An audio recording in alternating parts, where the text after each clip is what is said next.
Hiccup.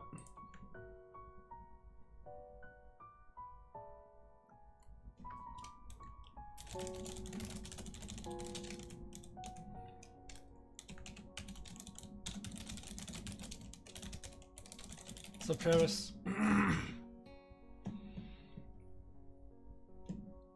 Let me pause this.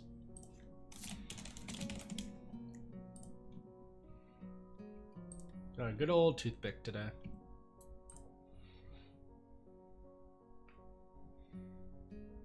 Put that right there. So, we're back. And yeah, I have one for... So I have a start for Chapter 2 and Chapter 3. I think definitions is Chapter 3.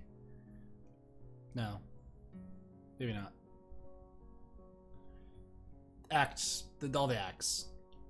It's Act 2 and Act 3. One of these, there's somewhere, essentially. But Whispers of the Past is the one that is Act 4, if I recall. If I recall. I'm also going to pull up the charts before I forget. And then see things that I'm not supposed to see. Why don't I have your chart saved?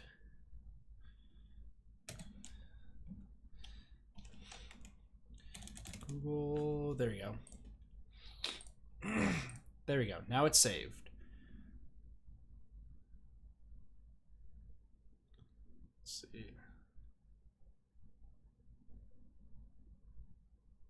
Hey David, how's it going? Patiently wait until I get to Lily's route at some point. At some point.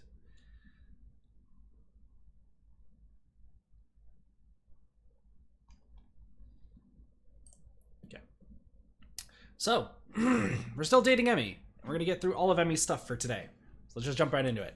The morning sun is bright through my open window, and the sound of my alarm quickly has me up and about. I slept surprisingly well last night, secure in the knowledge that at least I've got another chance with Emmy. If I could just keep myself from doing anything stupid, maybe I'll find out what's been eating her recently.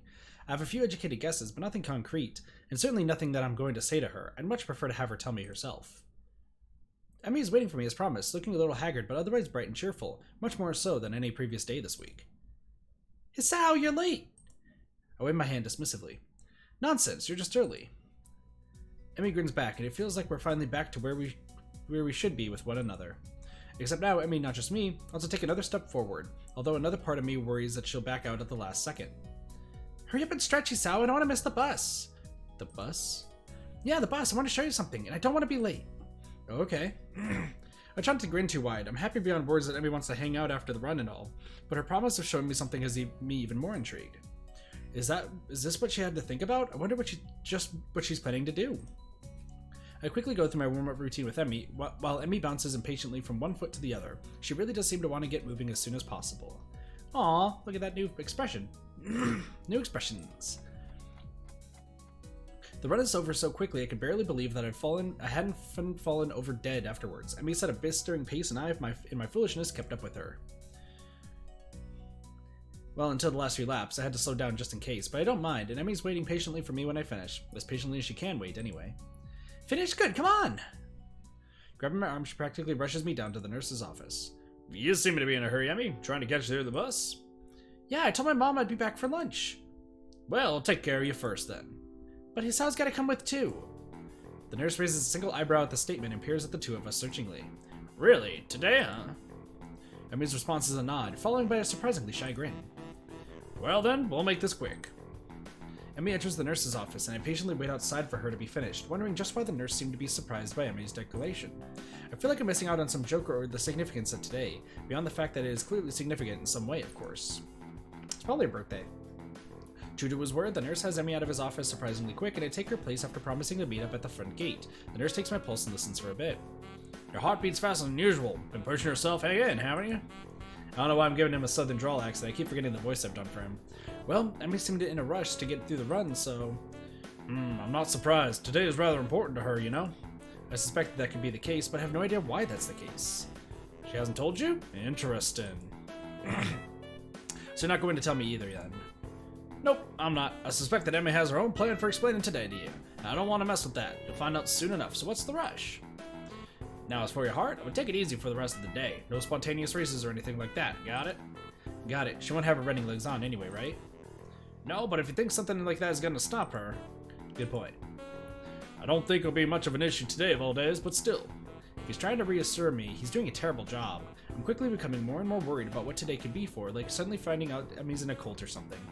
At the same time, if today is such a big deal and Emmy wants me to be with her for it, then maybe she really does want to grow closer to me.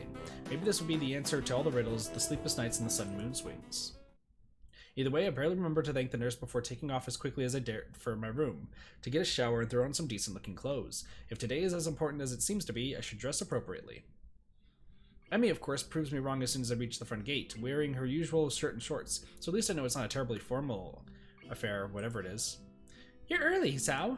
Not as early as you. Eager, are we? Today is the yearly blood ritual? Well, shit. Let's just... There you go, Emmy. Hail Satan, so on and so forth. Emmy cheekily pokes out her tongue. The bus stop isn't very crowded at this hour, which seems to please Emmy, and we end up relaxing a little as we wait. We sit in silence for a while, but I can tell that Emmy is trying to work herself up to say something. I don't have anything to say myself, so I sit waiting for her to talk. It doesn't take too long. So, I'm sure you're curious as to why the nurse thought it was so weird for me to be bringing you along today. I was a bit yes, but if you're not ready to tell me... Emmy stops my sentence by placing a finger on my lips.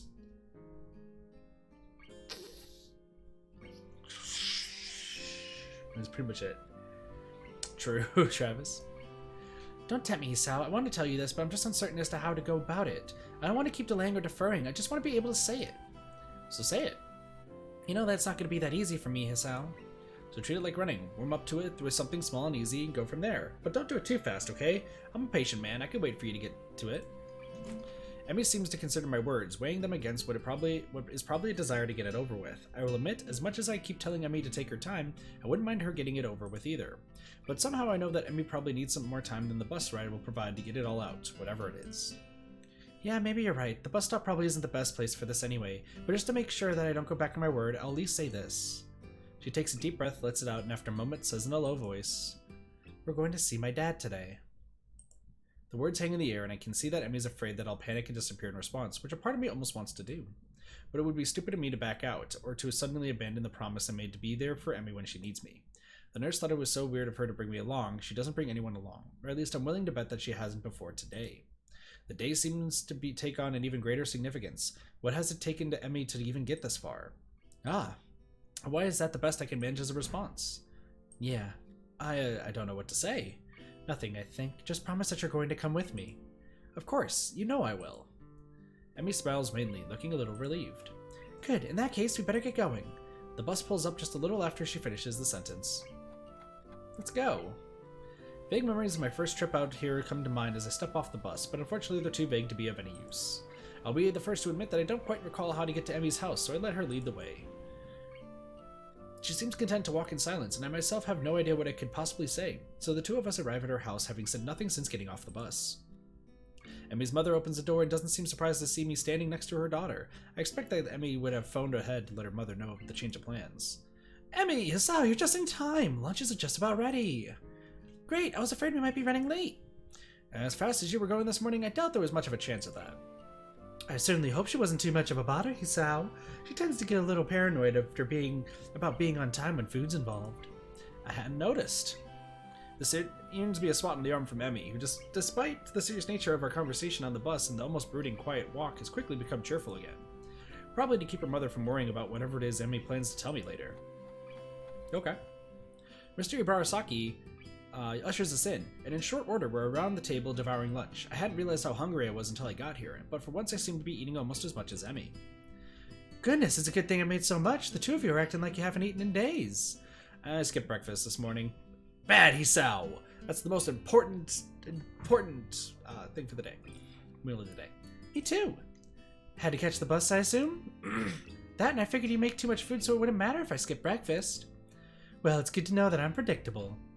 Emmy nods enthusiastically, and conversation falls off again as we very nearly clear the table of anything edible. It is a testament to the sheer amount of food on offer that we don't finish everything.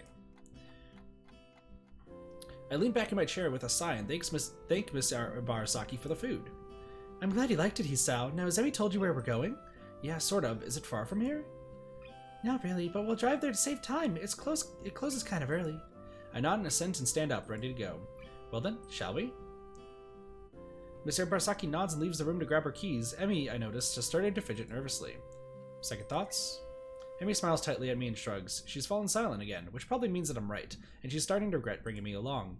Not that I blame her. She's done such a good job of shutting me out that I doubt it's easy to suddenly open up.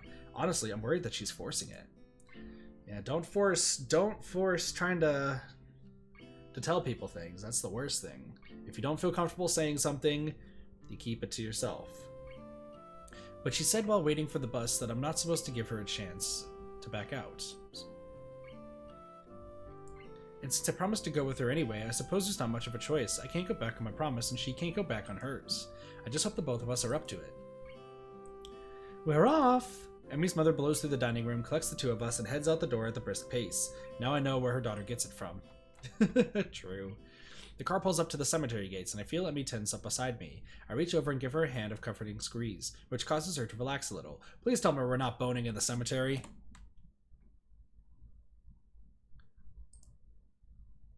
Oh, wait, hold on. It says at the bottom. Okay, no, we're not. I was about to say, I was like, wait. No, okay, we're not boning in the cemetery. Damn. I was going to say, dead people watching? Emmy's mother doesn't follow us, explaining that she prefers to visit the grave alone. Emmy steps through the gates and looks back, as if to make sure I'm still there. We step into the cemetery. I don't feel comfortable in cemeteries. Gravestones litter the ground, each one serving as a reminder that someone used to be alive and is no longer. Listen, I don't know. This game is strange. I wouldn't put it past this game. You know, using the top of somebody's gravestone as a dildo? I don't know.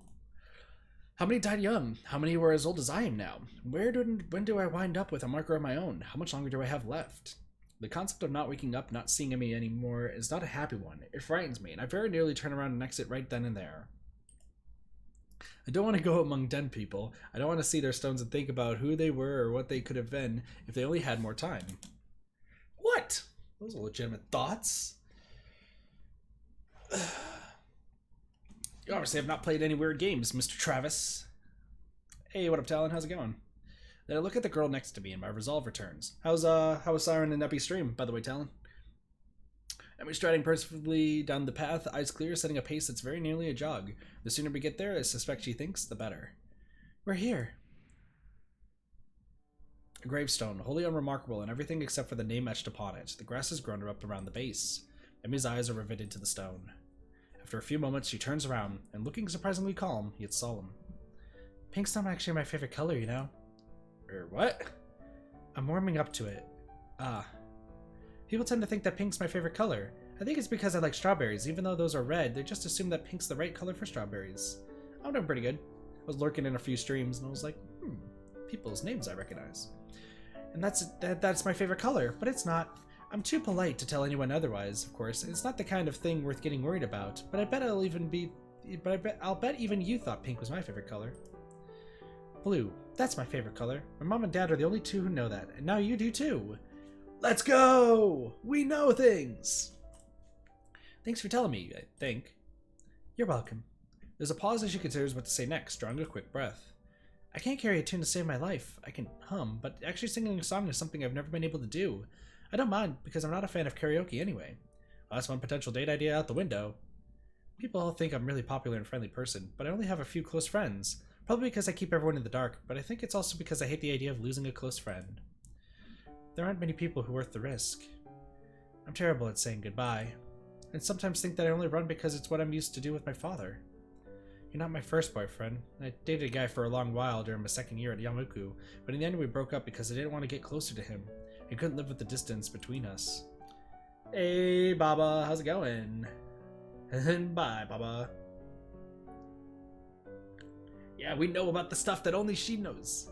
Her rate of speaking increases slightly as she's rushing towards the finish line. I'm actually 1 year older than you. Everyone thinks I'm younger because I'm short, but I had to skip 1 year of school because of my accident.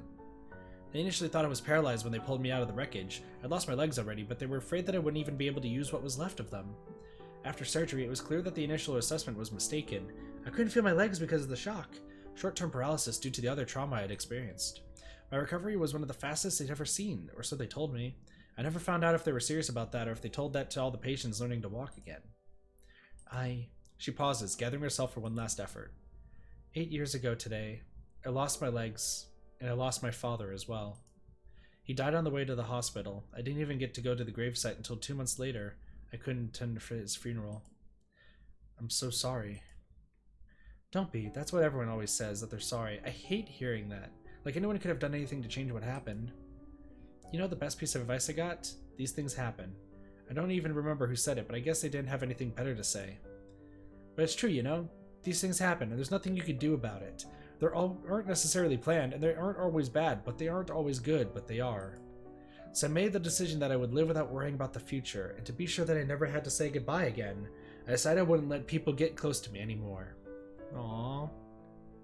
That explains when we were talking to her about what she wanted to do in the future after college, or for college, that she'd said she didn't know. And she kept coming up with excuses and ignored it because she didn't want to worry about her future. After all, they could be taken away at any time, and you know what? She laughs a little bitterly.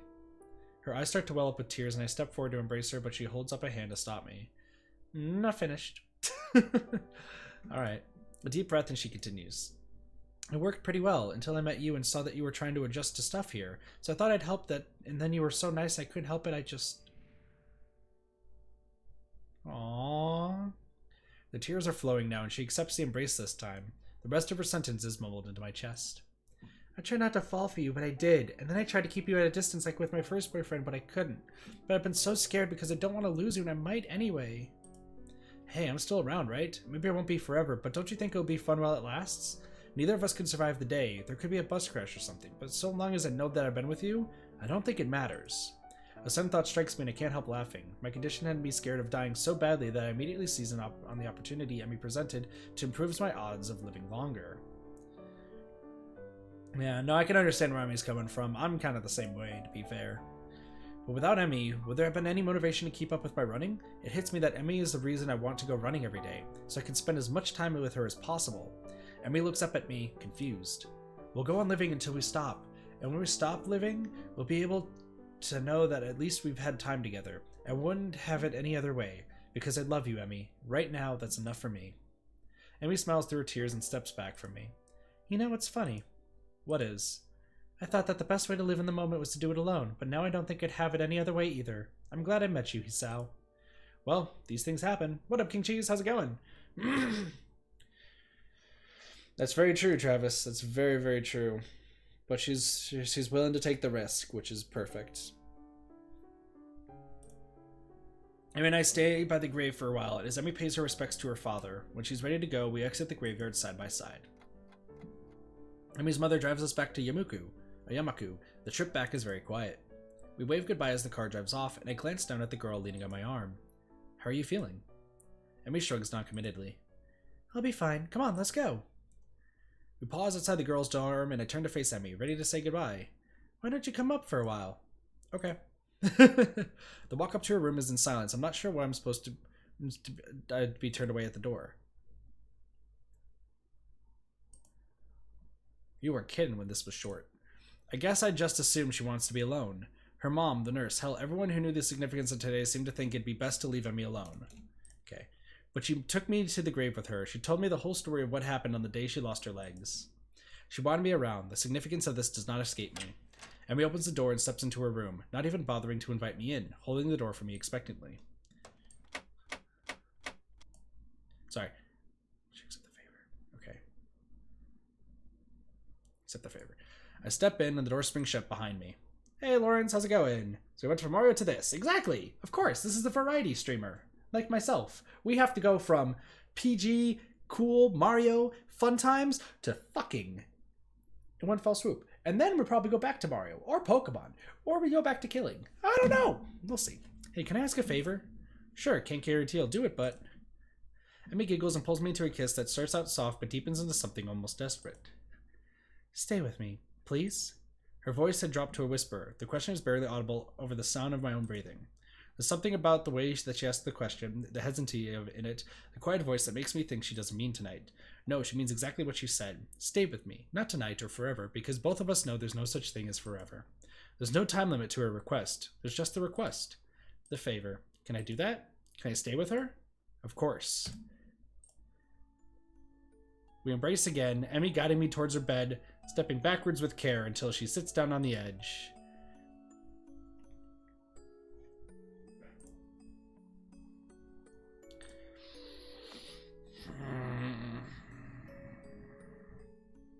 She's naked. She's naked. She's naked. There's tits on the screen. She's got my shirt off by this point. I've similarly lifted hers over her head, bra and all. Her shorts come off just as quickly. With practiced ease, she removes her legs and pulls me onto the side of the bed with her hand, my hand coming around her smooth shoulder. We're trying, Queen Cheese. We're not doing anal this time. Let's just do it legit. I cast my gaze over her face, down her neck, following the line to the swell of her breasts before I lower my head, planting kisses across her chest. Listening to her breath hitch as her hand slides further and further down my chest. As I worked my way back up to her neck, I could feel her hands working at my belts, now fumbling slightly with the buckle, now unbuttoning, now unzipping, until my pants fall to the floor. Her panties are noticeably darkened in the right place, showing that my earlier administrations have produced some result. Oh, God! Oh, no! Oh, oh no! I stepped back quickly and shook my boxers. I moved back in as Emmy reaches over into a drawer on her nightstand, removing a small foil package. She tears it open with a quick jerk of her teeth and reaches down to apply the protection, which as always causes me to gasp a little. See, this is not as bad as fucking in the cemetery. She's just like, man, my dad just died. You wanna fuck? That's well, died 8 years ago, rather, but still. This is great. Her expression suddenly changes as she takes the view of me in. Oh, she's doing the cheeky face now. She's doing the face. Wait a second. Are you still in your socks? I pause and look down. Apparently I am. Yeah, does that matter? Take them off. It's weird if you still have them on. You know, you still got your socks on too. Yes, but I don't have my legs on, so it doesn't count. Unable to deny her logic and impatient to have the conversation over anyway, I quickly remove the offending items. I'm so eager to get back at Emmy that I practically jump on top of her, pushing her down playfully. That's a scene! Ooh, that's a scene! That's just... so much censor cat. So much censor cat. So much censor cat. Well, what if I remove censor cat? No, I'm just kidding. I won't. Oh, we have inserted. There are nubs in the air. There are nubs in the air. She's smiling. We're panting. There's boobs. Emmy's giggling and squirming quickly ends, replaced by a happy sigh as I enter her, breathing deeply as she savors the feeling. She spreads her arms to grab the sheets. Oh, she doesn't have legs, Lawrence. We're having sex with a girl who doesn't have legs. That's legitimately what it means. Her breath is in my ear as I begin moving, whispering words of encouragement, nipping at my neck, now at my mouth. My hips hit the edge of the mattress, shaking the bed. A part of my brain gleefully wonders if I should try to be quieter before succumbing to the waves of pleasure racing up my spine. Emmy's stomach tenses as she grows closer to the edge, and as our bodies both begin to glisten with sweat time, it begins to become hazy. The sound of my own breathing mingles with Emmy's panting, and I ready myself for a final surge before surrendering to the rushing wave of climax. What? You guys all decided to listen to this game today. You guys all decided to listen to this game. You guys all came here on your own whim. I didn't force any of you guys, except for Travis. Emmy's body shudders, and she cries out, her fingers digging into my back as I too lose control of myself. My back arches as I let myself go, feeling my body spasm as I orgasm. That is the most... What did that rhyme? Why did that rhyme? Why? Spasm as I orgasm. Somebody make that into a poem, quick. I collapse next to Emmy, who almost immediately curls against me, smiling. Mentally, I feel grateful that Emmy keeps her nails short, otherwise I think she might have drawn blood. I sit up briefly to dispose of the now-used condom and lay back down next to Emmy, who in turn taken care of cleaning herself off. Would have wholesomeness? It did have wholesomeness for about 10 seconds, Talon, and then it went off the deep end. For a while, we lay in silence, savoring the feeling of being next to one another. Emmy is the first to speak. Hey, Hisao. Thanks for coming with me today. I smile and plant a kiss on her head. Of course, my pleasure. Pleasure. Emmy snuggles closer, and I can feel her breathing begin to slacken as she begins to drift off to sleep. Just as she's about to fall asleep, she wakes up enough to mutter a single sentence. I love you, Hisao. Then she's out like a light, leaving me feeling like I'm top of the world. I draw the slumbering Emmy as close as possible, pulling the covers over us to keep the chill off, and fall asleep as happy as I've ever been. keeping the cat off. Cat on. Yeah, they're literally naked. I'm keeping the cat up. The morning light seems to rather reach further into Emmy's room than it does into mine. This results in me waking up earlier than I would have if I had gone back to my room last night, as had previously been our routine. I did not realize it until this morning, but this is the first time we've actually spent the night together. A small movement from my partner's still slumbering form causes me to look to the side. Hair splayed across her face, Emily continues to sleep peacefully curled next to me. Yeah, it's free. You can play it if you want to. So if you want to see these scenes, you know, I'm not... It's slightly weird seeing her without her trademark twin tails, but it's also a look I could get used to.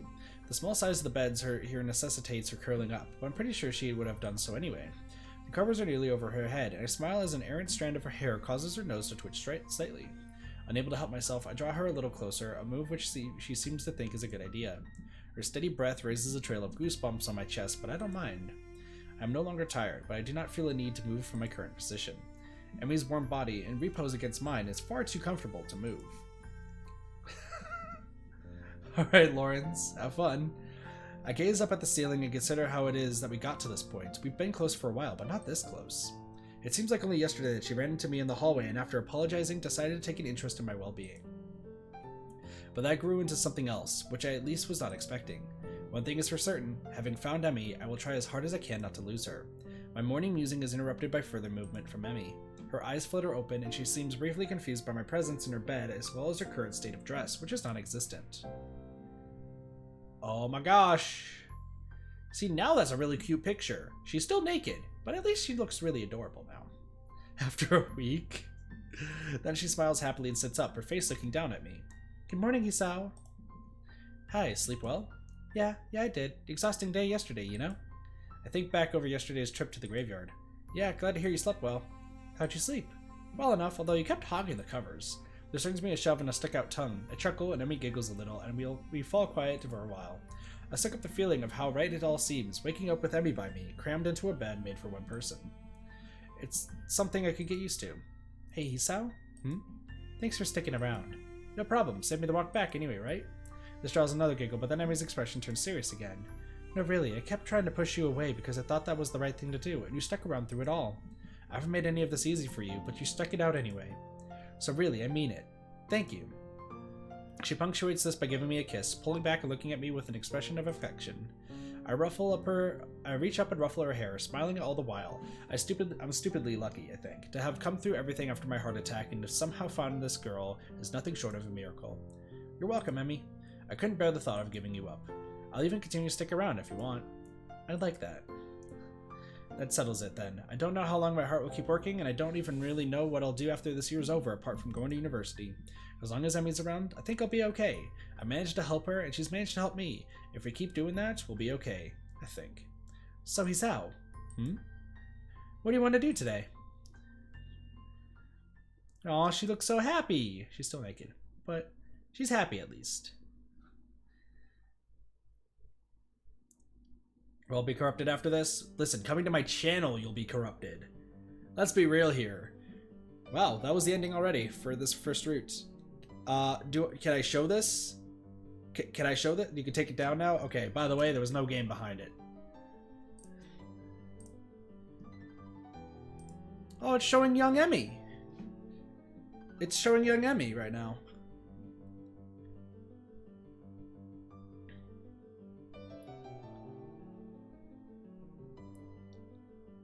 Looks like that was before the accident. Oh, now that's after the accident. She's reaching into her crotch. Look at how happy she is. Very corrupted. I'm the essence of toxicity. Let's be real.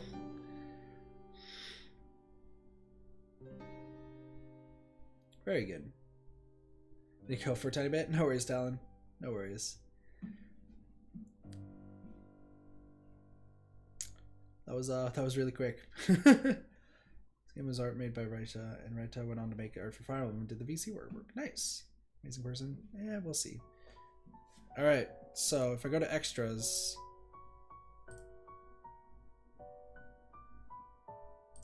Turn gallery. Let's not look at gallery, I just realized. Hold on. Censor cat. Before we go to the gallery, let's give this a try. Yep, there's nakedness.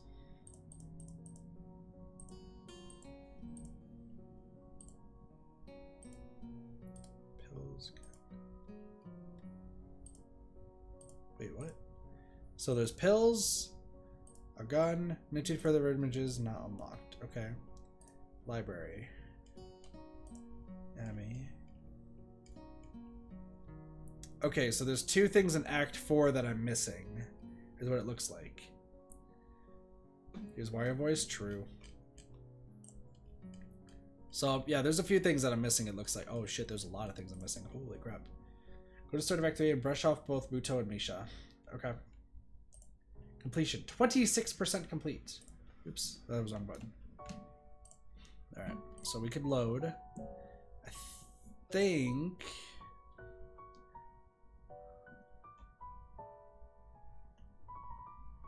Invisible rock should work. Should I still have Censor Cat up, by the way, Travis?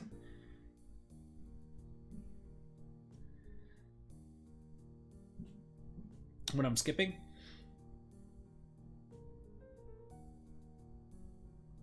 Nah. Not for this. Well...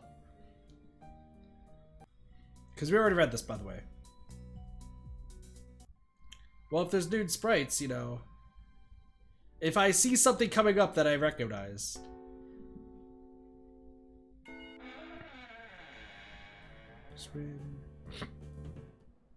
We got our sauce. The sauciness of sauce. Okay. So we got the true ending, though, right? I got the true ending.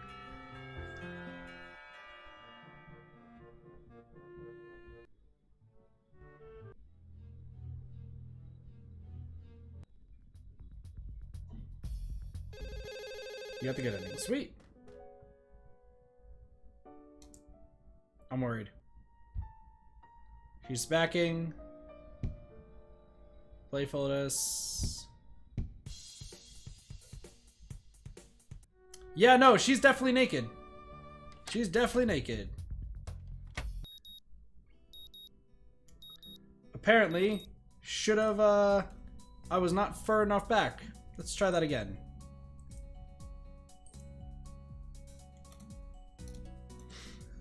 Good thing I brought that back up. Yep, let's try that again. This is Act 2 now.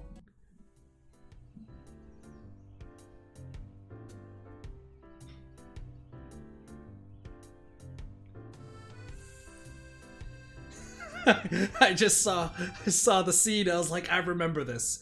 I remember this. All right, should I hit? You need Act 3 though. Should I let it rest?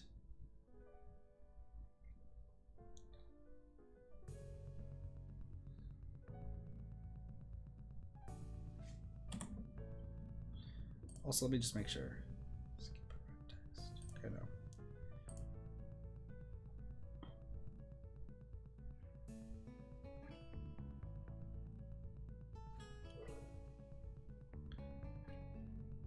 Okay, gotcha. Well, she's probably fine. Imagine she'd say something if it was really a problem. Heck, she'd probably get annoyed if I kept bringing it up. I really need to get going. Skip mode. Okay. Well, I'm just gonna go through this like normal. See what's going on. Keep worrying about you regardless. Not saying anything yesterday just makes me feel guilty about today. I should have at least asked. Would she have reacted the same way last night? Guess I'll never know now. Skip. Interesting. So worried about asking. Rings on the ground. Wait. Why is Rin on the ground? Wait a second. Censor Cat's going back up. Censor Cat's going back up. So I am in Act 3. But we're definitely about to witness, Alright, so we're talking, we're having a pillow fight. It's adorable, she's clothed, okay, she's on top of us. Alright, we've inserted. Alright, she's riding us like a horse. She's moaning. Alright, she loves it. We've ejaculated. We're good. Rin enters. Alright, she leaves. Good. Alright, back in a wheelchair. What up, Whammy? Welcome to the stream. Nothing bad's going on. Okay, we're back here. Alright, now we're doing anal in the shed. Alright. This is happening. Alright, this is, okay, we're now frowning. Okay, this is painful. Both of us, there's blood everywhere. Okay, we killed somebody. Sex has just happened. Ejaculation. Alright, we're moving back to this. Alright, through there. There. There's Kenji. Kenji's nude. No, he's not. I'm just saying. So what are we playing next? That's a great question, Lawrence. Yeah, welcome to Just String. Yeah. What do you walk into? A dating sim? Shh, Travis! There's implicit blood. There's implicit blood. Just let the implicit blood happen. Oh yeah, that's true. That was the last scene. That was the last scene. You're right. Got a minute? I suppose I can spare a few minutes. Yeah, I got some time. Nothing important, nowhere important to be or anything like that. Muto raised an eyebrow as if questioning my statement that beckons me back to his classroom. I wanted to get some feedback from you if I could. I know that this course wasn't quite up to your level. Don't worry about it. The science club activities more than made up for it. Did they? Hey, pig players, welcome to the stream. You're supposed to brush him off. You said, oh, Muto and Misha. Okay, well, but we haven't seen this scene yet, so. Well, in fact, that's what I wanted to talk to you about. Do you think this is a worthwhile activity just from our own reference? Well, yeah, it was a great way to go further than we did in class. It was definitely worthwhile. Muto seems delighted by my response. That's great, exactly the sort of thing I was hoping for. You know, I'm glad you came here. Always good to have a student who rightly gets into the subject to teach. In a way, it makes dealing with the rest of the students more tolerable. You're a bright kid too, and you took this stuff like a duck to water or some other simile. Go after Emmy and still brush up. Okay. Or thanks. You were a great help, especially with that college stuff. There's one more thing, Hisao. Bit of advice from one scientist to the other. What's that? What does a scientist do? Observe the world around him. Exactly. Good. A simple question, but one that most people can't seem to answer. That's the essence of a scientist, Hisao. We observe what's there and try to figure it out. What if there's something you can't figure out? What's a scientist to do if you can't observe something? How, for example, can we talk about quirks when nobody has ever actually seen one? Or black holes when observing them directly is impossible? Well, scientific equipment's pretty advanced. Muto irritably waves away my response. No, that's not it at all. Those are tools. I'm trying to give you a philosophy. Think, if you can't observe something directly, then how can you observe it? Guess? How? How would you guess the movement of a quirk? What is your guess based on? Of course. I should have thought about it earlier, the thing it affects. Muto claps his hands together excitedly and whoops. Yes, exactly. Good. Remember that, Hisao. If you can't examine something directly, it's because you're looking at it wrong. You have to look at it differently if you want to uncover the truth. And if it eludes you, then look at what it leaves behind. That is the essence of being a scientist. We never stop looking for an answer. Never take anything for granted. Observe, experiment, and observe some more. And there's a lot of stuff out there that makes no sense, Hisao. Your job is to get it to make sense. If nothing else, I hope you learned that here. I think you can remember that. Muto smiles, satisfied. Good, now enjoy your time off. You've earned it. I leave the room feeling a little confused. What brought that on? Although, am I going about this thing with Emmy the wrong way? If she won't tell me, then can I go some other way? Alright, skip mode. So go after Emmy and still brush off Misha. Okay. So that way we can see the new scenes. Yeah, we kissed. Wait, I don't know if there's anything bad. I don't remember. No, that's it. Because storage space is the last one. That's right.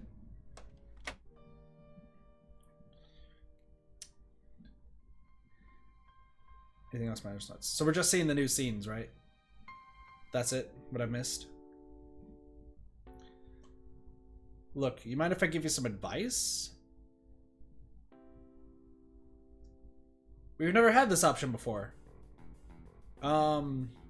What's my options, Travis? Is my problem? Sure, why not?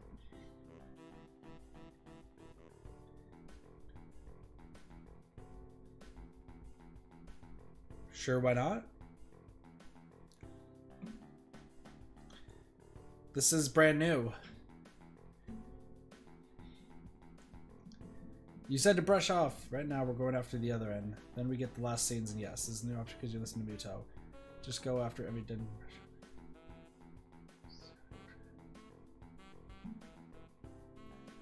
Alright, so just choose any option is what I'm reading. No, this is my problem. Advice about what? I don't think there's anything I can actually do about this.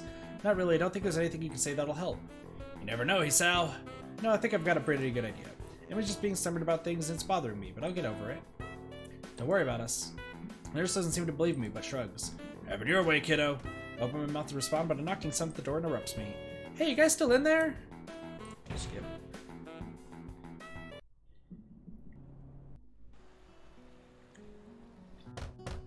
Listen to Muto.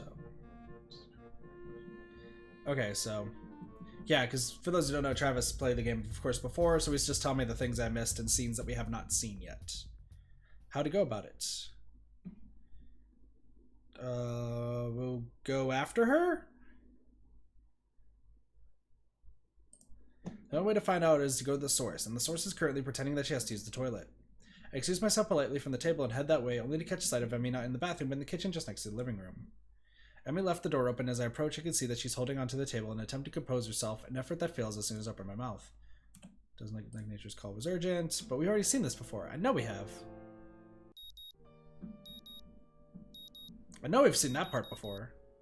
Misha. Okay, you said brush off Misha. Downplay the issue. I'm not sure I like the idea of airing private matters to the student council. Nothing major. Hee-chan, lying is a terrible thing to do. She's not buying it. Okay, give her something, but not too much. We had a disagreement and haven't resolved it yet.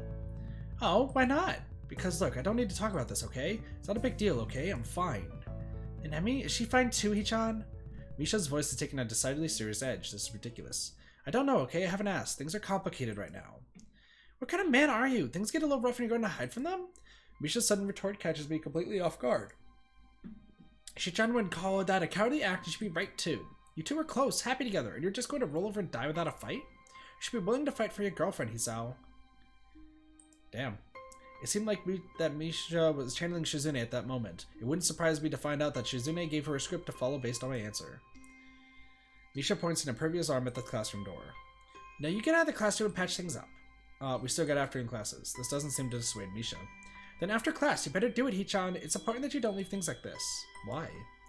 Misha regards me as one would regard an animal's droppings. Didn't you care about her, Hisao? That's important, isn't it? Huh, she's right. I do care about her. Don't I? Okay, I'll see her after class. Great, I'll let Shitan know you're okay then. The lilt return. I guess that means that Misha isn't angry at me anymore. She waves and disappears on the hallway, and I eat my lunch. Skip. Oh, never mind. While afternoon classes draw to a close, I prepare myself for the task ahead. I have to see Emmy. Misha was at least correct about that. Leaving the question of Emmy and me an open issue won't work. At the very least, I need to apologize for what I said. I consider going to her room to find her, but she's probably still at the track. The steps out of the main building down the path to the track make me feel like a doomed man. Yeah, this is all new stuff. Interesting. I have a twisting, horrible feeling in my gut that this is all going to go horribly wrong, that I'm not going to accomplish anything, except for maybe driving the final nail in the coffin of whatever it was Emmy and I had. There she is, just as expected, running laps around the track after everyone else has gone to shower and dinner. I don't wave or even make my presence known. I just sit down on the bleachers and watch her run her laps. It takes her a few trips around the track before she notices me. And skids to a stop, her eyes wide with surprise. So all of this is new, Travis, I take it? Surprise is quickly matched by anger, which in turn feigns behind a mask that I already know is impenetrable. What are you doing here? Not quite the response I'd hoped for, but at this point I don't have much of a choice. I wanted to apologize for what I said the other day. The other day? She laughs, a curt exclamation of disbelief. It's been almost a week, Hisao. Yeah, well, better late than never, right? Yumi crosses her arms and stares at me coolly, as if sizing me up. Finally, she nods. I suppose you're right. Water on the bridge, then. I forgive you. Is that all? Her almost impatient question catches me off guard that she's halfway down the track before I think to shout after her. No, wait! Emmy stops, turns, and walks back to me, breathing a little heavily and looking annoyed at my interruption. What? Okay, I need to make this right somehow. I have to know where I stand, maybe patch things up. Can you at least sit down? I think we're okay talking here. Fine, sure. Look, about us. I pause, trying to think of a good way to phrase what I'm about to say, but before I can launch into an impassioned plea for giving me another chance, Emmy's already spoken. There's no more us, Hisao. Why not? We're just not right for each other. She delivers this outrageous statement without even looking me in the eyes.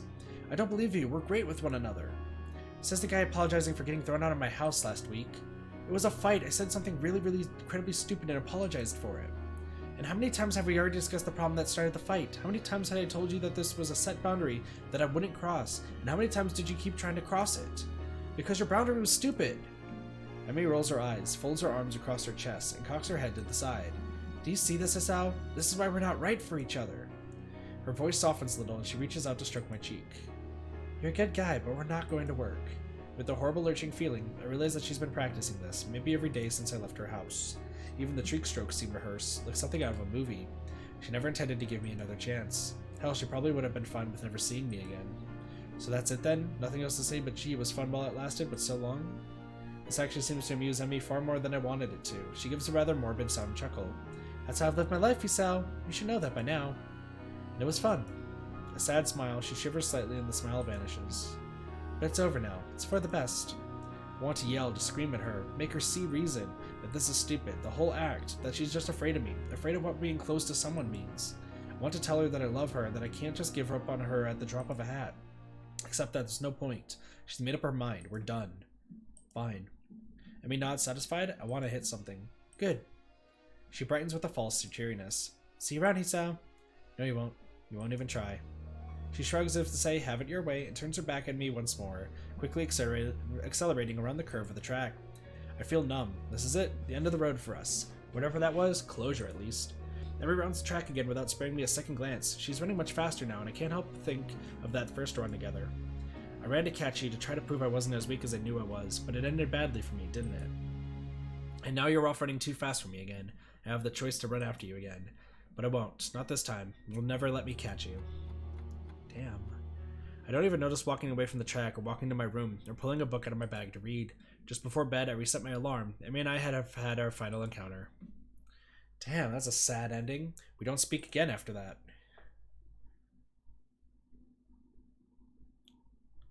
That's it? That's the bad ending? Jesus.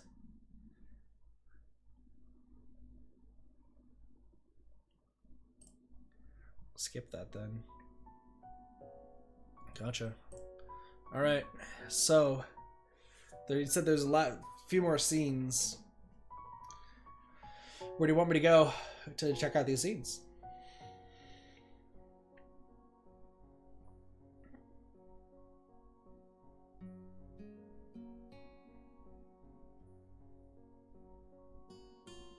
Dang, I can't believe I was one choice away though from getting the bad ending. That would have been crazy. Go back to Act 3, listen to Muto, and then do not go after Emmy. Keep in mind you need to skip past X again. Got it! Who's ready for Bone Town? Go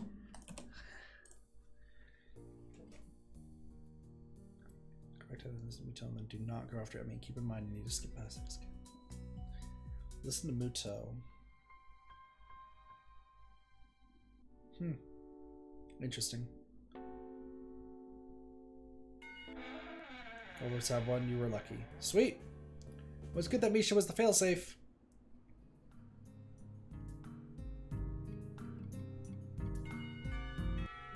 Glad I was lucky. Let's go. So this is gonna be a really, really short stream. Damn. Was not expecting that. Because I don't see any point of starting another route just in the middle of Emmy's one.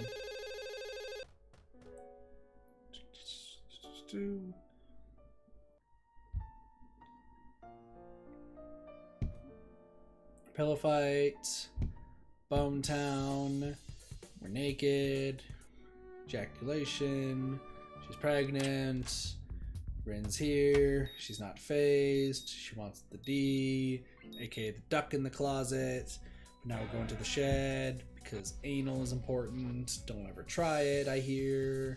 We're not going to do it. There's some gasping faces. They're in pain. Blood's everywhere. We killed a small leprechaun. Now we're rich with gold. And Emmy's mother shows up, sees us, approves of this, moves on, goes from there. Kenji shows up, also approves of this, and moves on.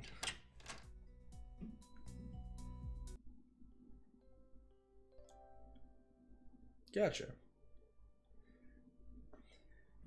And we are past sex. Hisao just making the plays. Hisao just making all the plays. Alright. Listen to Muto. Suppose I can spare a few minutes. Skip mode. And then we'll listen to the nurse. We kiss. We kiss, we make up, we kiss, break up. You don't even know to say or no. You really wanna go, so go. Cause you're hot and you're cold, you're yes and you're no. In and you're out, you're up and you're down.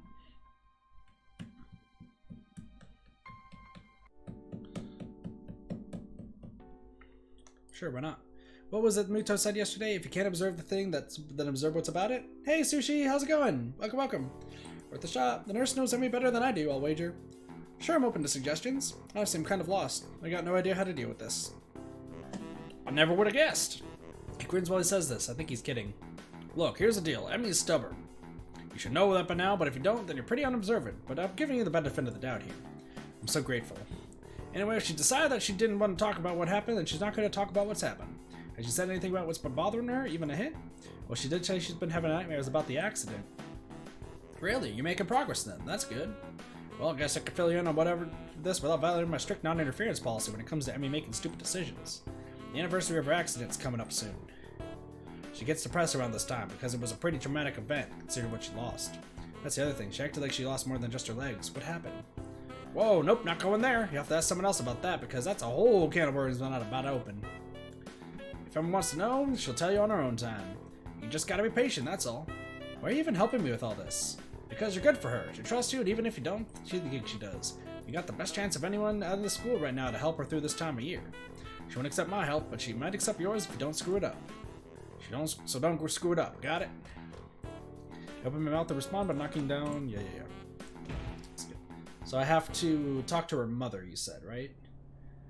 The nurse said she trusts me, even if it doesn't look like it. But I'm not sure I can trust the nurse. He's protective of Emmy, just like I'm protective of Emmy, and I'd be likely to say something to make her look good if someone asked me about her. So he might just be doing that. Still, there was something about the way he seemed genuinely surprised that Emmy invited me along. Maybe last night's talk helped more than I think, but I'm still worried. And then meeting the parents. Oops, skip. Yeah, I know. He's a little things. Making a pastrami sandwich? That sounds delicious. I suppose Emmy's got more common with quirks than I ever realized. Moves about fast, impossible to understand through direct observation, yet she has an effect on everyone she encounters. I wonder if Misty Ibarasaki will figure out that I know about the nightmares, or if she's just keeping everything secret from everybody. Yeah, it's not as bad as a Sarah. Stay put. Skip in the text. Gotta use the restroom. I go about it. Talk to her mom. There's an awkward silence at the table for a while after Emmy gestures off. I can't think of anything to say. Emmy's mother sighs, breaking the silence. Sorry about that, Hisao. I sometimes forget that Emmy's touchy about certain subjects. I was talking about the wheelchair thing, too. Should I go after her? Heavens, no. She didn't leave the table to continue the conversation, you know? If she's troubled, shouldn't somebody help her? If it were anyone else, I'd say yes, but my daughter's stubborn as a mule. If she wants to be alone, it's best to let her be alone. Otherwise, she'll probably say something she'd regret, which would cause you to say something you'd regret, and I would prefer that dinner doesn't end with one of both of you storming out of the house. If that were to happen, I'd be a terrible hostess, wouldn't I? I've already acted as a fool once today. That's okay, I shouldn't have brought up the wheelchair, apparently. Mrs. Ibarasaki frowns, clearly more bothered by Emmy's omission than she let on. I wish she wouldn't do that. It just makes me worry more, you know? She does this often? What, running off to the bathroom? No, I can't say she does. Keep energies from her mother, though? Well, that's a little more common. Every time I catch her lying like that, she assures me that the only reason she didn't tell me is because it wasn't a big deal. If it's any consolation, I'm sure the only reason I knew about it all was because I saw her every day. This elicits a dry chuckle from across the table. Mrs. Ibarasaki sighs, a little sadly. Still hesitant about getting close to people, huh? I keep hoping that she'll get over that. It's funny, really. She's bounced back so well from the accident in so many ways. I guess some things never really go away. From the looks of it, the whole thing still bothers her, too. She seems to be a little bit more willing to talk about the accident without Emmy around, though. Hey, I got a question if it's alright. Oh? What else did Emmy lose in that accident? The nurse said that she gets this way near the anniversary and she won't talk to me about it. So you thought I'd fill you in, yeah, hopefully. Well, there's a problem with that request, you know? Let me guess, you promised Emmy that you wouldn't tell anyone she didn't want to know, and you don't know if she wants me to know. Something like that. I promised Emmy that she'd be the one to tell people the full story. But isn't that important? I mean, it's clearly had a huge effect on her if she's still like this so long after the accident happened. That's true. If it didn't have a long-lasting effect on her, there are a few things that she probably never really get over. For a moment, Mrs. Ibarasaki looks incredibly saddened, as if an old wound is bothering her. I suppose there's a few things never really got over either. Another dry chuckle, and with a shake of her head, Emmy's mother banishes the memory. Look, there's something you absolutely must understand about the way Emmy thinks about the accident. What's that? It wasn't a big deal. Somehow I managed to keep my mouth from falling open in surprise, but it takes some effort. That has to be the most ridiculous thing I've ever heard. I beg your pardon? Okay, maybe it's not that simple, but it's a pretty accurate summation. Emmy believes that the accident did not define her, and that everything she lost that day didn't define her either. She's not that girl who lost her legs. She's the fastest thing on no legs. Her optimism and energy came out of the wreck without a scratch, as far as she's concerned. Yet it goes beyond that, doesn't it? I mean, last night she told me she refused to rely on me because it would make losing me too painful. Not really. You said she won't tell you about the accident, even though you've asked her about it before. The reason she won't talk about it is when you ask, because to her, it's not something you absolutely need to know. Even if she wasn't terrified of getting too close to anyone, she still wouldn't talk about it. She's afraid of being close to me? Oh, goodness me, yes. For all that talk about being unscathed by the accident, she's gaining the ugly knowledge of how quickly it can all be over. So she's not going to let people get especially close to her, and she certainly wouldn't resent any implication that she could not work through this on her own. But I don't think she can. Oh no? Are you sure you've been dating my daughter and not somebody else? Trust me, Hisao, she can get through it on her own. But she has nightmares and can't sleep well, and she does this every year. Tell me, if she wasn't able to get through it on her own, do you really think she'd still be alive? She would have killed herself or something equally melodramatic. Well, this took a turn. So what, I shouldn't try to help her? I didn't say that. I hate seeing my daughter like this, and knowing that she could really rely on someone else would let me relax.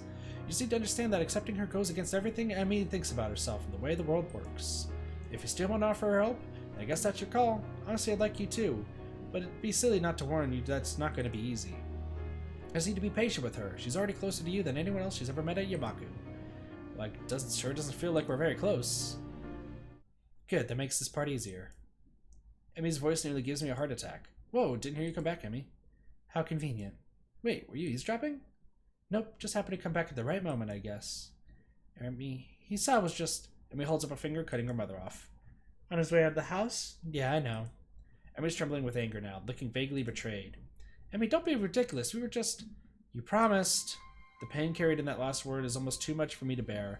The idea that I could hurt her that much is like being kicked in the gut. Emmy's mother looks similarly pained by the thought. I kept that promise. Just listen, there's no reason to get throwing people out of the house. Emmy's mother seems to be both angry at her daughter's outburst and embarrassed that I'm witness to it. There's only one real solution to this problem, I think. It's okay. I'll go.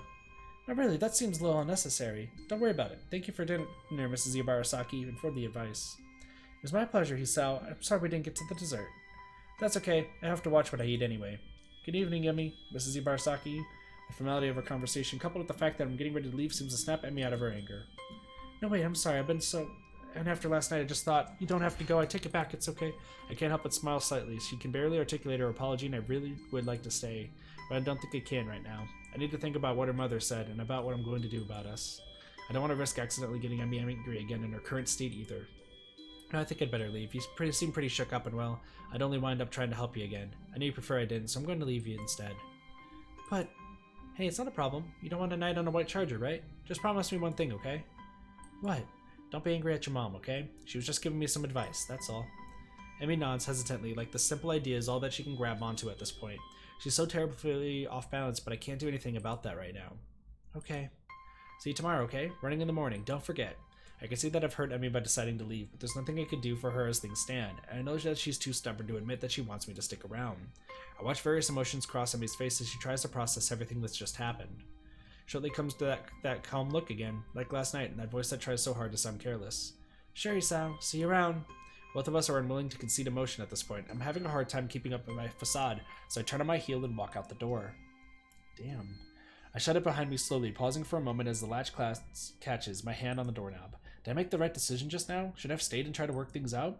No, I decide, not in front of her mother like that. In spite of everything, I'd rather keep Emmy's mother insulated from the sort of anger that surfaced last night. Even though she's probably used to it now, some protective instinct wants me to keep Emmy's image as a cheerful girl intact.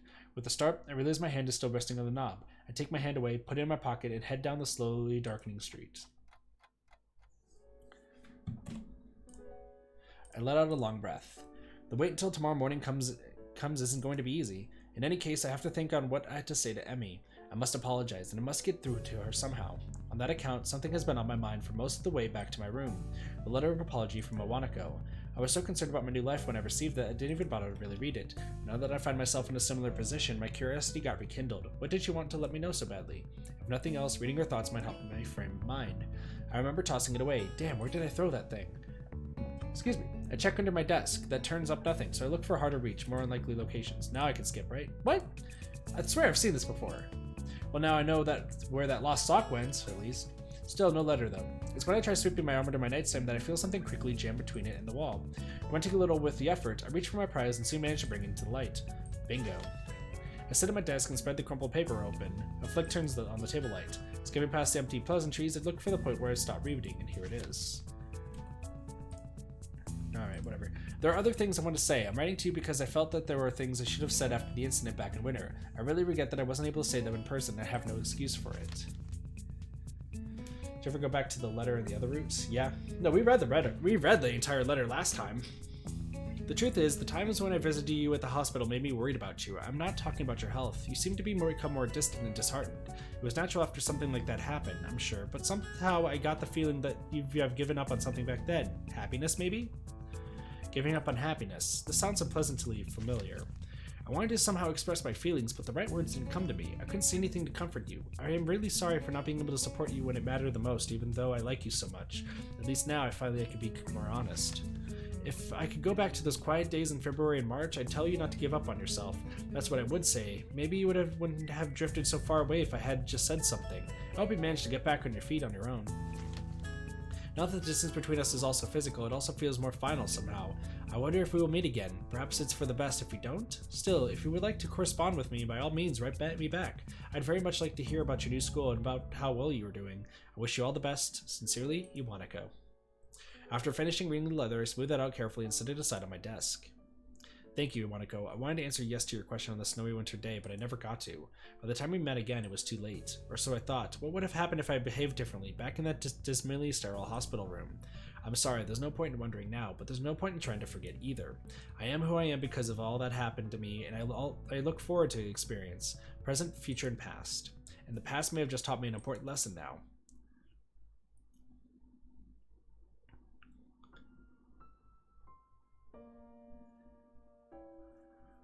Act 4. So these are the two other scenes that I'm missing? Or is this more skipping? Yeah, new stuff, okay. The sound of my alarm is an unwelcome intrusion on the sleep that's been a battle to obtain. I doubt I've been truly asleep for more than an hour or two. Too much in my mind. Did I make the right choice leaving the house yesterday? Did I manage to get Emmy to realize how unreasonable she's been?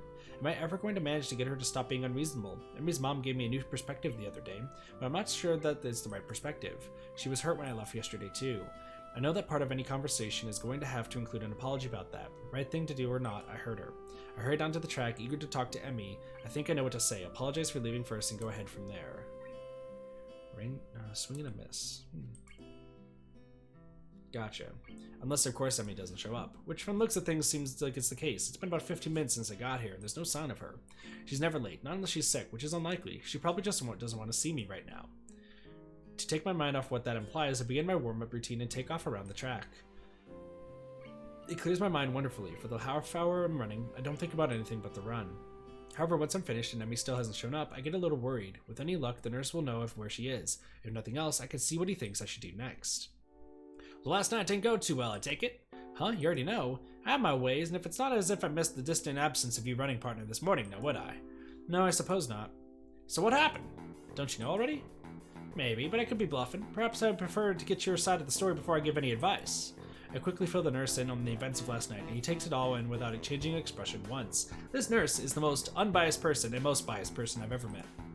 Nothing about the whole event seems to surprise him, although he does seem surprised when I say that I didn't follow Emmy.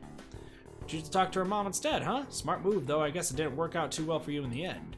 Well, I'm not sure. Emmy seems apologetic when I left, or at least she seemed that way until she put up her defenses again. The nurse sighs and spreads his hands in a conciliatory gesture. Frankly, I'm surprised she let them down at all. Emmy's had a lot of practice on that score. You probably won't get anything else out of her. I don't believe you. Is that so? You think she'll tell you the whole tale? I'd swear I just saw the nurse's eyes glitter a little. His expression is the same, but he leans forward ever so slightly. I think she'll open up if I ask her without being an idiot about it. Yeah. Nurse gives an enigmatic, oh my gosh, I can't read, smile in response and shrugs wildly. I think he's enjoying his role a little too much. That's the real trick, isn't it? Are you sure you know the right way to approach the subject? I can't guarantee that Emmy's going to try her hardest to pretend last night didn't happen. It'll be painfully awkward for the both of you, but it'll be a lot safer than trying to ask her for the whole story again. It could go worse this time. Are you ready for something like that? It sounds like a challenge, like he doesn't believe for a minute that I'd be so bold. I actually feel a little insulted by his lack of confidence in me. Of course I'm ready for that, I love her. My outburst gets a raised eyebrow in response. Well then. Good luck, let me know how it turns out. Although he delivered his departing shot with the same smirk as usual, I actually think that the nurse wants me to succeed. I resist the urge to charge directly to Emmy's room to prove the nurse wrong. I've gone in half-cocked before, and the results were less than stellar. If I'm going to do this, I need to figure out exactly what I'm going to say and how I'm going to say it. Something to think about in class. Sure enough, by the time lunch rolls around, I think I have a good enough idea what to say. I could do this. The bell rings and I grab my lunch and dash up the stairs, eager to be there first. I'll need to ask Rin to leave, and I'll need to... Hi, Sal. Sorry I wasn't able to run with you this morning. I overslept. Somehow both Emmy and Rin have managed to get to the roof before me. Oh, that's no problem. Last night it was kind of draining, I guess. Emmy's expression doesn't alter in the slightest. Yeah, sorry about that, but I've had such a weird morning since then. Oh, really? Emmy proceeds to make small talk for the rest of the time, and I can barely get a word in edgewise and soon find myself interjecting with the sort of back-and-forth dialogue that seems to have defined our early relationship. I'm not going to get anywhere on this problem during lunch, obviously. I can respect that. Emmy obviously doesn't want to accidentally pull Rin into things, and that's fine. Not that I think Rin would notice, but I can at least respect that sort of rationale. I try a different tactic. Hey Emmy, what are you up to after class today? I was thinking we can go somewhere for dinner or something. Emmy looks generally remorseful. Sorry, Sal, I promised the track captain that I'd stick around after practice and help some of the other kids with their form. It'll have to be some other time. Yeah, sure. I'm honestly not sure what to do now. Maybe diving into things the day after would be a bad idea anyway. She might still be angry about it and just not showing it. Besides, if she's got track team responsibilities, that's fine, right? I tell myself some variation on this theme the next day, but the next I wake up, run with Emmy, during which she refuses to talk about anything but the run and what she was doing the night before, and then lunch, where we sit and make small talk until the bell rings. A new responsibility is effectively to keep me from seeing her outside of school. Maybe, just maybe. I'm letting it happen because it's safer this way, just like the nurse said. Except while it may be safer, I'm feeling more and more wretched. Emmy doesn't look good when I see her anymore. Dark circles lurk under her eyes. She seems more and more distracted, and I can't bring myself to just ask what's wrong, because the timing never seems right. I'm absolutely miserable. Well, damn. This is getting darker, but this is to the best ending, so this is weird. Another lunch comes. I trudge up the stairs to the rooftop like a condemned man.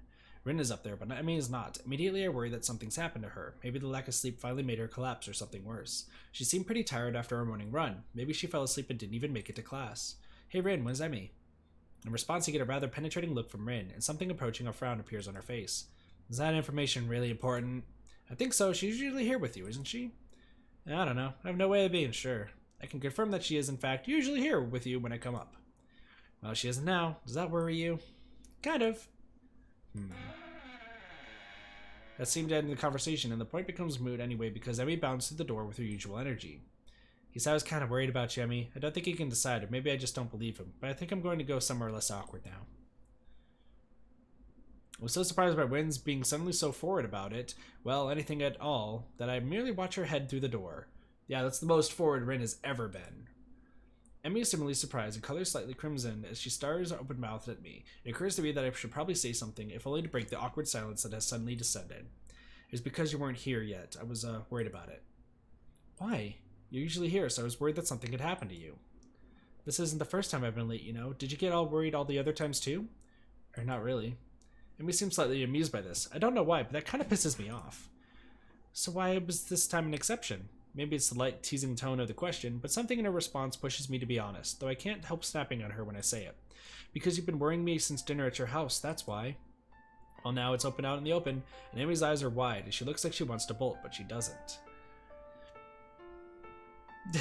Yeah, Rin's just like, I don't want to be third wheeling all over here. Ah, still on that, I see. What, you think I'm supposed to just forget about it? You threw me out of your house. We've been going on for almost a week pretending it never happened. I didn't see you bringing it up either, you know. I know, and I'm sorry that wasn't the case. We have to address it, or we'll just keep to this, whatever it is we've got right now. It's killing me to look at how you look right now. Did you know that? The circles in your eyes and that distracted look in them. And I can't help worrying that I've caused it somehow. You haven't, trust me. Well, I haven't helped either. I keep pushing you to tell me things that you're already ready to tell me. Maybe I was wrong to try to getting your mother to help me out, but I've been so worried about you that I didn't know what else to do. Well, you don't have to worry about me anymore, okay? I think it's pretty clear we're not right for each other, so maybe we should just stop. Her face is twisted up as she says this, like she doesn't want to say it, but forces herself to anyway. You don't actually want that, do you? Heck, you could barely bring yourself to say it. Anyway, it won't keep me from worrying about you. I care too much about you to just stop on command. You don't want me to tell me what's wrong? That's fine, but I won't stop trying to help you, even if it's just standing by you. Stop saying that. She's shaking now. She looks at me. I can see she's afraid and frustrated at a million different things all at once. I shake my head slowly and take a few steps toward her. You know what your mom told me? She told me that you never ask for help because you know that you're not strong enough, that you know you were strong enough to get through anything on your own. But that's not the full story, is it? Her eyes go wide and she takes a step back. I keep going because I think I finally figured it out. Something tells me I won't get another shot. I've put it off far too long as it is. There's no harm in having someone help you, unless you're worried about needing help in the first place. You're scared, aren't you, because of...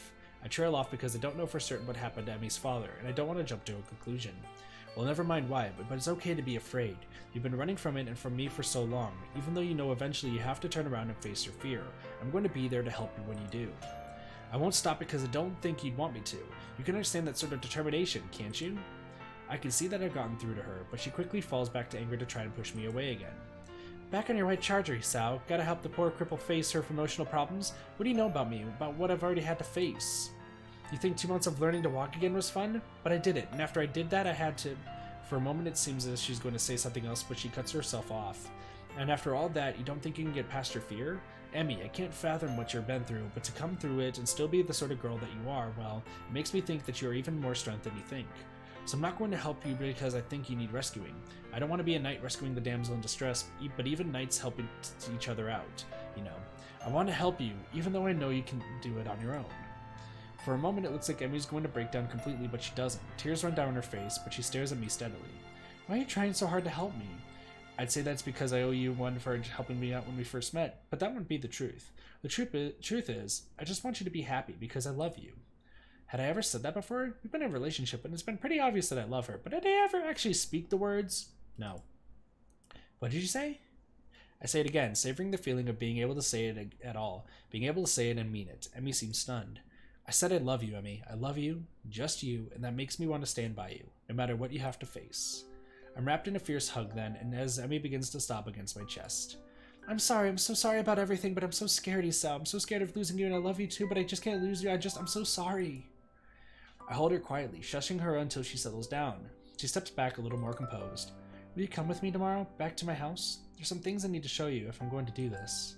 Of course, maybe this time we can leave together instead of separately. Emmy grins, a sudden flash of brightness that seems more genuine than anything I've seen in the past week. Yeah, maybe. Lunch bell rings and I curse the universe's poor sense of timing. Are you free tonight? We can talk more then, right? Emmy shakes her head. Sorry, Sal, but I'm still helping the track team. Plus, I don't think it would be good if we talked this over tonight. I'm going to be too tired to think properly. I want to be able to tell you everything without screwing it up. You can wait, right? Even now, there's a bit of fear in her voice, and I smile. I rest a hand on her shoulder. Okay, I'll be waiting. Emmy gives me a quick kiss before she heads for the stairwell. Thanks, Isao. See you tomorrow morning. Wouldn't miss it. I head down the stairs with the feel of her lips on mine, suddenly aware of how much I've missed that sensation. I'll have to remember to thank Rin for getting us to talk to one another. Although it's possible she won't even realize what she's done. Still, if not for her, I doubt I'd ever have been able to comfort Emmy again. I guess I needed more help than I realized. Tomorrow, however, I need to stand alone through whatever Emmy's trying to work herself up to doing. I'll be up to the task, I hope.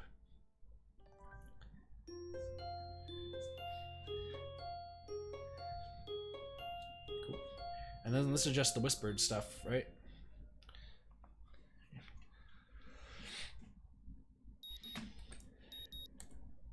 Skip. Although I can't help remembering the nurse's warning that I might not like what she has to say. Do I really need to know that badly? What if it's something awful that made me repulsed by her? Can I really say that I'm prepared to handle whatever she has to say, regardless what it is? Emily said she wanted to tell me without screwing it up. What the hell did she mean by that? What's that to screw up?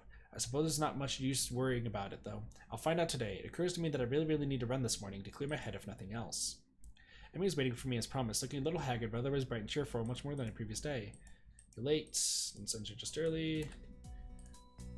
Just wanted to come. I said I wanted you to come back to my house, remember? And I promised Mom we'd be there in time for lunch, so I wanted to hurry.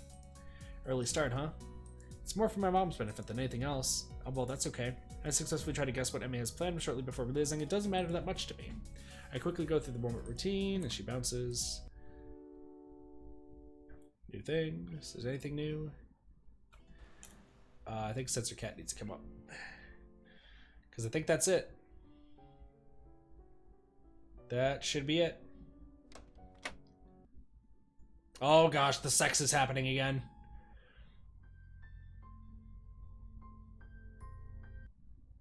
Alright, we're done. Whew, we did it. That is all of Emmy.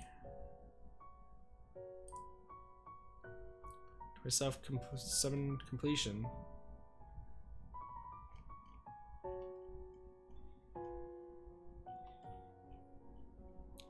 It's a lot, but we have 4 left.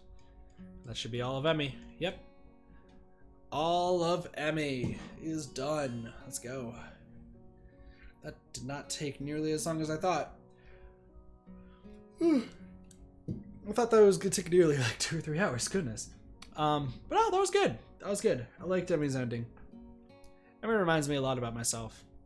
You know, never wanting to get too close to anybody, pushing people away when you start getting super close. It's understandable, really. It's definitely understandable. So, but we got 4 more people to play as, or to date, rather. And the next time we will be playing this game will be in early April. Gonna give us a little bit of time to just relax a little bit, and then we'll be jumping into one of the other 4. Which 4th person? I have no idea. I'm gonna talk to Travis probably after the stream just to see like how we go about the different choices. I think I have an idea on who I want to go for.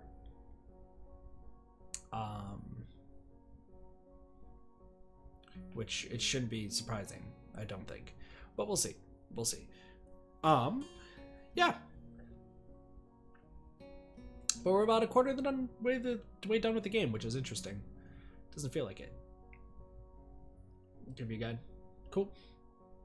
Cool. We still got one more stream happening then today. And yeah, I know this one's a small, short stream, but I'm going to be editing for the next ages. Let's be real. But we are going to be playing. I had to make a tough decision. But we are going to be playing Super Mario Maker 2 versus near the after supper time, essentially for me. So I was going to play Pokemon, but I decided, nope, we're going to play some Mario Maker. Do some verses, screw around, just mess around and such. Maybe I don't. Maybe I do, maybe I don't. Hold on. Kit's still indecisive. I have an idea.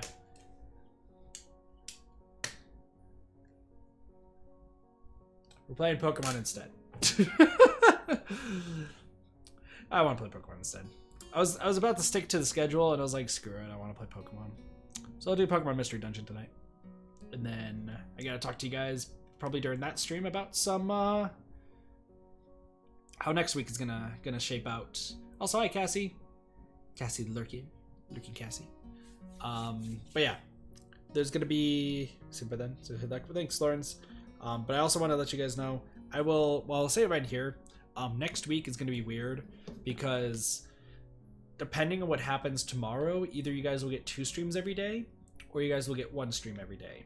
But I'll let you guys know. And yes, I did know that Spike Chunsoft made the Mystery Dungeon games. I did, Travis. That's why I wasn't surprised. Anyway, with that being said, thank you guys so much for watching. I hope you guys enjoyed the ending of Emmy's Route in Katawa Shoujo, and have a wonderful day, night, morning, afternoon, and or evening. My name's Katathi. I'll see you guys next time for more Variety Gaming. See you guys later. Peace. Bye, everyone.